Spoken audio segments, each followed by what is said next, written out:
Tuan-tuan, sunnah ini apabila ia masuk ke dalam diri kita, ia melapangkan dada kita. Ia memberikan keyakinan kepada tuan-tuan sendiri, tuan-tuan pulang nanti.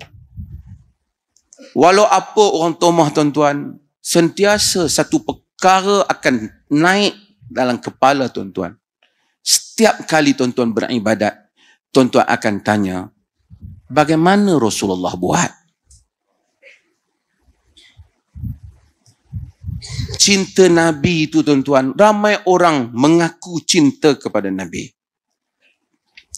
Tetapi agama tidak berpada dengan cinta.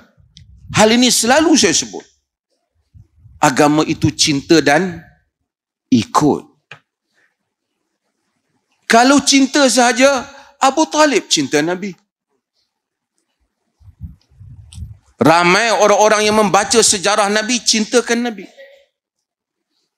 Tapi mereka tidak ikut Nabi.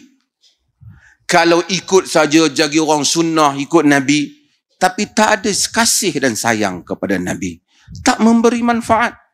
Abdullah bin Ubay ibnu Salul juga mengikut Nabi solat di belakangnya.